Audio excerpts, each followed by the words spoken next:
Zone, उनके द्वारा भारत सरकार के द्वारा किए जाने वाले प्रबंधन, इन सभी बातों को देखते हैं तो हमें लगता है कि स्पेनिश फ्लू, जिसके बारे में उस समय कोई दवा नहीं आई थी, किसी प्रकार की व्यवस्था नहीं हुई थी, या पिछले 100 वर्षों के दौरान तमाम प्रकार के वायरस आए, तमाम प्रकार की बीमारियां आई, इतनी जल्दी किसी भी बीमारी के उपचार के लिए व्यवस्था दुनिया में नहीं हुई। भारत तो बहुत पीछे था। लेकिन हम आभारी हैं प्रधानमंत्री मोदी जी के, जिन्होंने कोरोना महामारी से देश को बचाने के लिए 2 स्वदेशी वैक्सीन भारत के अंदर ही दिए, और 16 जनवरी से यह वैक्सीन पहले चरण में हेल्थ वर्कर्स को, दूसरे चरण में कोरोना वॉरियर्स को, तीसरे चरण में 60 साल से ऊपर के प्रत्येक व्यक्ति को, चौथे चरण में 45 से ऊपर के प्रत्येक व्यक्ति को फ्री में देने का कार्रवाई प्रारंभ की।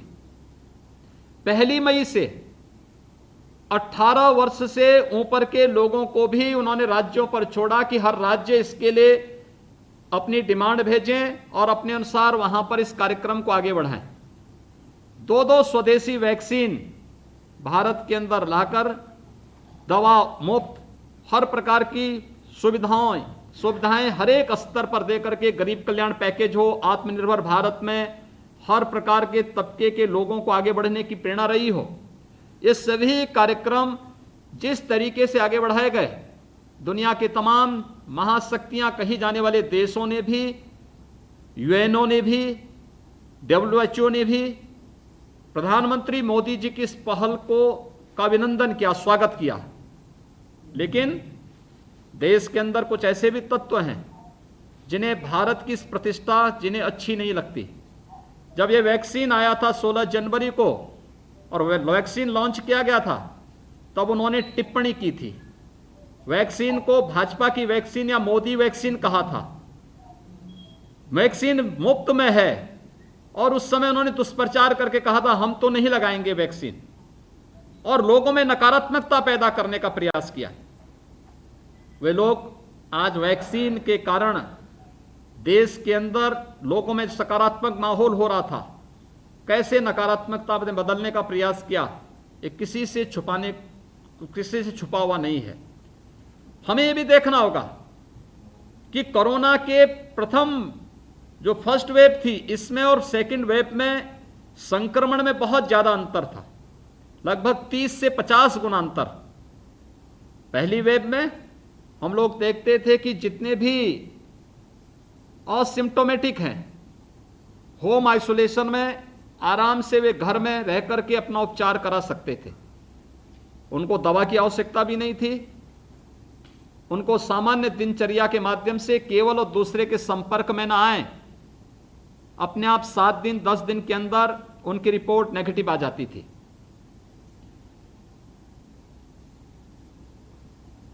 बहुत छोटी संख्या थी जिन्हें हॉस्पिटल जाना पड़ा था। लेकिन सेकेंड वेव में संक्रमण इतना तीव्र था और अचानक आया कि उस तीव्रता के कारण बहुत सारी चीजें ऐसी आईं जहां पर जिन लोगों ने स्थिति को पैनिक बनाया था, लोगों के मन में एक नकारात्मकता पैदा करने का प्रयास किया, स्थिति को पैनिक बनाने का प्रयास किया, इसके कारण भी बहुत सारे लोग ऑक्सीजन की होने वाली डिमांड के लिए दौड़ पड़े। लेकिन हम आभारी हैं आदरणीय प्रधानमंत्री जी के, देश के अंदर पहली बार ऑक्सीजन एक्सप्रेस चलाए गए, एयरफोर्स के विमानों से टैंकर भेजे गए, और मैं धन्यवाद दूंगा माननीय श्री पीयूष गोयल जी को, जितनी भी मांग की गई ट्रेन की उन्होंने उपलब्ध करवा करके, और हर एक जगह देश के अंदर सबसे बड़ी आबादी का राज्य उत्तर प्रदेश है, 25 करोड़ की आबादी का राज्य उत्तर प्रदेश, और ऑक्सीजन से होने वाली मौत ना के बराबर। पूरी एक सिस्टम इस तरीके से बनाया गया कि हर एक हॉस्पिटल तक हम इसको उपलब्ध करवा सकें। ट्रेन जहां से भी, जमशेदपुर से हो या जामनगर से, वहां ट्रेन मिलती थी, वहां टैंकर एयरफोर्स के विमानों से पहुंचते थे और ट्रेन से ऑक्सीजन आती थी। आपने कभी इस बारे में सुना किसी ने कि ऑक्सीजन को भी हम ट्रेन के माध्यम से हर एक हॉस्पिटल तक, जनपद तक पहुंचा रहे हैं? यह अपने आप एक उदाहरण था। फर्स्ट सेकंड फेज में, यानी सेकंड वेब में हमारे सामने ऑक्सीजन की एक समस्या सामने देखने को मिल रही थी, लेकिन जैसे ही ऑक्सीजन की ऑडिट हुई बहुत सारे लोग भाग खड़े हुए और उन्होंने कहा नहीं साहब, हमारे यहां ऑक्सीजन 300 मीट्रिक टन से ही काम चलेगा। जो 800 और 1000 मीट्रिक टन की डिमांड कर रहे थे, उन लोगों ने भी, क्योंकि कहीं ना कहीं वे ब्लैक करके लोगों के जीवन के साथ खिलवाड़ कर रहे थे। और जैसे ही ऑक्सीजन ऑडिट शुरू हुई, उत्तर प्रदेश तो पहले दिन से ऑक्सीजन ऑडिट करा रहा था, इसलिए 25 करोड़ की आबादी को 800-900 मीट्रिक टन में सभी आवश्यकताएं पूर्ति कर रहा था। लेकिन जिनकी आबादी 2 करोड़ भी नहीं, वे भी 1000 मीट्रिक टन की मांग कर रहे थे। और जब वही ऑक्सीजन ऑडिट की बात हुई तो वे लोग भाग खड़े हुए और वे भी कहने लगे कि 400-500 मीट्रिक टन में हमारा काम चल जाएगा। यह स्थिति है, देश के खिलाफ ये साजिश हो रही थी, देश को बदनाम करने की साजिश हो रही थी। हमें इन षड्यंत्रों को भी इस स्थिति में समझना होगा। फर्स्ट वेव में हमारे सामने चैलेंज था माइग्रेंट लेबर का। उस समय भी हमने देखा कि माइग्रेंट लेबर के लिए स्पेशल ट्रेन चलाई गई और उन्हें सुरक्षित घरों में पहुंचाया गया। अकेले उत्तर प्रदेश में 40 लाख प्रवासी कामगार और श्रमिक आए थे। एक भी श्रमिक के साथ कोई भी घटना दुर्घटना नहीं होने पाई और सबको फ्री में उनके घरों तक पहुंचाने की व्यवस्था रेल मंत्रालय ने किया। और उन्हें पहुंचाने के साथ साथ उन्हें क्वारंटीन सेंटर में रखना, उनके लिए भोजन की व्यवस्था करना, उनके लिए ड्राई राशन उनको उपलब्ध करवाना, ये सभी कार्य, और फिर उनके उपचार, अगर कुछ कोई इन्फेक्ट है तो उसका उपचार की व्यवस्था भी केंद्र और राज्य सरकार ने मिलकर के संपन्न किया। उत्तर प्रदेश और देश ने आदरणीय प्रधानमंत्री जी के मार्गदर्शन में हमने टेस्टिंग की क्षमता भी बढ़ाई। यानी कोई कल्पना ही नहीं करता था। मुझे याद है जब उत्तर प्रदेश में मार्च 2020 में कोरोना का पहला पेशेंट आया था 2 मार्च को, हमारे पास टेस्ट करने की क्षमता नहीं थी। हम लोगों ने NIB पुणे सैंपल भेजे थे और आज उत्तर प्रदेश 3.5 लाख से 4 लाख टेस्ट प्रतिदिन कर रहा है, क्योंकि PM केयर और भारत सरकार का हमें भरपूर सहयोग मिला, जनता जनार्दन का, स्वयंसेवी संगठनों का हमें सहयोग मिला। हमने एक लैबोरेटरी खड़ी करनी प्रारंभ की। आज हर जनपद में हमारे पास टेस्ट करने की क्षमता मौजूद है। इसमें भी नई तकनीक आई, हम उस तकनीक को भी लेने में हमने देर नहीं की। हम क्षमता भी बढ़ाते थे, ट्रेंड मैन पावर को भी साथ साथ खड़ा करते थे। आज इतनी बड़ी संख्या हम लोग तैयार, लगभग 5 करोड़ टेस्ट के नजदीक उत्तर प्रदेश पहुंच चुका है। हमने अब तक 5 करोड़ से अधिक टेस्ट, 5 करोड़ के लगभग टेस्ट हम लोग अब तक संपन्न कर चुके हैं। बेड्स की संख्या, पहला हमारे पास पेशेंट जब आया था मार्च 2020 में, हमारे पास तब उपचार के लिए हमें दिल्ली भेजना पड़ा था। आज 80,000 बेड्स हमारे सामने मौजूद हैं और ये बेड्स इस बात को बताते हैं, जैसे 100 बेड का कोविड केयर सेंटर आज वात्सल्य कोविड केयर सेंटर के रूप में वृंदावन में आज प्रारंभ हो रहा है।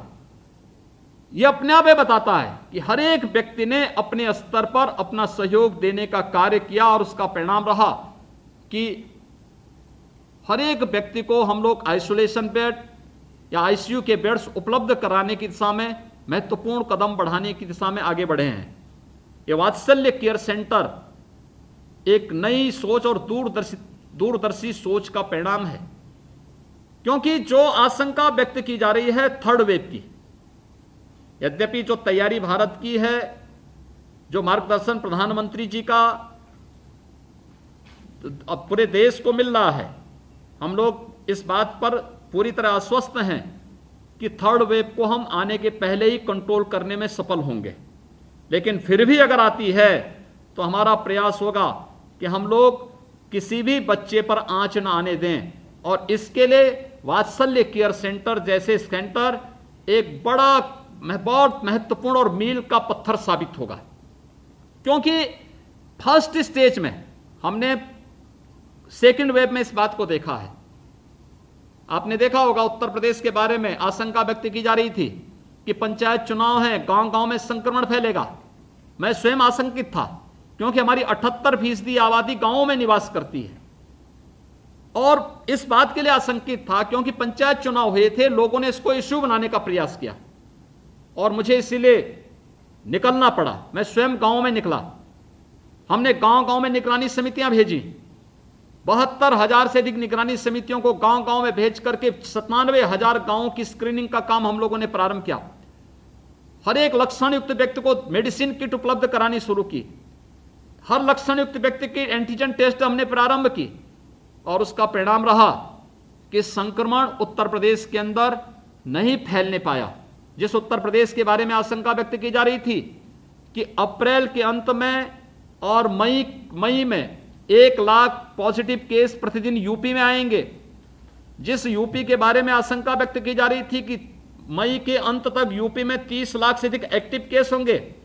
अगर मैं यूपी के फिगर आज दूं, हम लोगों ने उत्तर प्रदेश में कल 3,12,000 टेस्ट हमने संपन्न किए। कुल पॉजिटिव केस आए हैं 1497 और उत्तर प्रदेश में अब एक्टिव केस कुल रह गए हैं, यानी जिसके बारे में लोग कहते थे कि 30 लाख से ज्यादा संख्या होगी, 30 लाख नहीं बल्कि केवल हमारे पास आज के दिन पे 37,000 एक्टिव केस रह गए हैं। तेजी के साथ सुधार है। यह भारत सरकार का मार्गदर्शन और सहयोग है। हमारी हेल्थ वर्कर्स, कोरोना वॉरियर्स, इन सब ने इसमें लग करके मेहनत की है। निगरानी समितियां, सफाई कर्मी, ये सभी लोग लगे हैं। स्वयंसेवी संगठन, तमाम अन्य तबके के लोगों ने मिल करके जो एक सामूहिक प्रयास किया, आज उसका परिणाम हम सब के सामने आया है। लेकिन हमें याद रखना होगा कि हम एक महामारी का सामना कर रहे हैं, कुछ सावधानियां बहुत आवश्यक हैं। और उसके लिए जो बार बार प्रधानमंत्री जी ने कहा है, हमें जो इस फील्ड में काम करने वाली संस्थाएं हैं, ट्रेस, टेस्ट एंड ट्रीट, इस TTT के फॉर्मूले को सदैव याद रखना होगा। जितना अर्ली और एग्रेसिव हो सके उतनी जल्दी हम लोगों की जान को बचा सकते हैं, लोगों को संक्रमण की चेन को ब्रेक कर सकते हैं। दूसरा, हाई रिस्क कैटेगरी के बारे में आप याद करिए, जब प्रधानमंत्री जी ने 21 मार्च को देश को संबोधित किया था, फिर 24 मार्च को देश को संबोधित किया था, 2 बातें बहुत महत्वपूर्ण थी। तब भी उन्होंने कहा था हाई रिस्क कैटेगरी के लोग बाहर न निकलें, यानी 60 साल से ऊपर के लोग, 10 साल से छोटी उम्र के बच्चे, गर्भवती महिलाएं, कमजोर इम्यूनिटी के लोग और एक या एक से अधिक बीमारी से ग्रसित कोई भी व्यक्ति, ये घर के बाहर न निकले, मास्क जरूर पहने। शेष अन्य लोगों को घर के बाहर निकलना हो आवश्यक तो ही निकले, अन्यथा ना निकले। अगर सभी लोग पालन करें और निकलें तो मास्क लगा करके चलें और 2 गज की दूरी का पालन करें, तो कोरोना कुछ नहीं बिगाड़ सकता, कोरोना आएगा ही नहीं नजदीक। तीसरा, वैक्सीनेशन का जो कार्यक्रम चल रहा है, 18 से 44 राज्य सरकार के द्वारा और 45 से ऊपर के सभी लोगों को निःशुल्क वैक्सीन भारत सरकार के द्वारा उपलब्ध करवाई जा रही है। हमें याद रखना होगा, अपनी पारी आने पर हम वैक्सीन जरूर लगाएं, लोगों को प्रेरित करें। मैंने इस चीज को देखा है, अभी भी बहुत सारे लोग ऐसे हैं जो टेस्ट कराने से भाग रहे हैं या वैक्सीन लेने से कतरा रहे हैं। हमें एक महामारी का सामना करना ये एक राष्ट्रीय कार्यक्रम है। राष्ट्रीय कार्यक्रम के तहत हमारी एक नैतिक जिम्मेदारी बनती है और हमारा ये राष्ट्र धर्म बनता है, हम टेस्ट से भी न भागें और साथ साथ हम लोग वैक्सीन लगाने से भी अपने को न रोकें। हाँ, सावधानी वैक्सीन के लिए जरूर कुछ नहीं रखें। अगर फीवर है वैक्सीन न लें, अभी कोरोना हुआ है कम से कम हम 3 महीने के बाद वैक्सीन लें, लेकिन वैक्सीन जरूर लें क्योंकि ये एक सुरक्षा कवच देगा और ये सुरक्षा कवच हमें इस महामारी से लड़ने के लिए हमारे पास एक हथियार होगा। अगर हम इसका पालन करेंगे तो अवश्य हम 3rd वेव को रोकने में भी हमें मदद मिलेगी।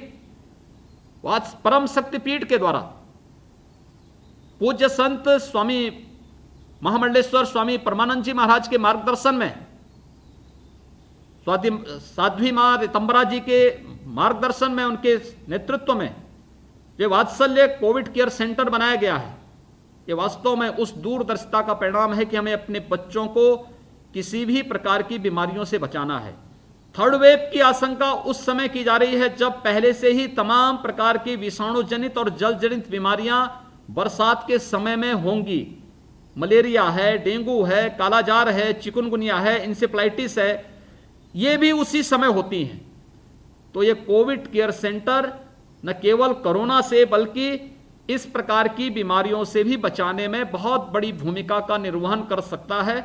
मैं आज के इस कार्यक्रम के अवसर पर, जब यह कोविड केयर सेंटर वृंदावन में स्थापित हो रहा है, न केवल हर तबके के लोगों के लिए बल्कि बच्चों के लिए तो ये सचमुच रामबाण साबित होगा।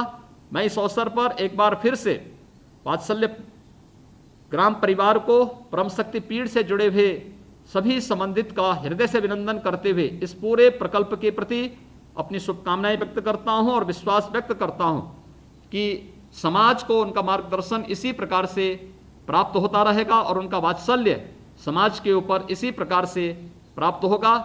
आप सबका हृदय से अभिनंदन, धन्यवाद, जय हिंद।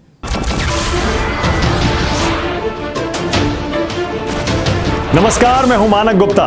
अगर आपको हमारा ये वीडियो पसंद आया हो तो इसे लाइक और शेयर जरूर करें, और हां, हमें सब्सक्राइब और फॉलो करना ना भूलें ताकि आप देश और दुनिया की कोई खबर मिस ना करें। तो जुड़े रहिए हमारे साथ और देखते रहिए News 24।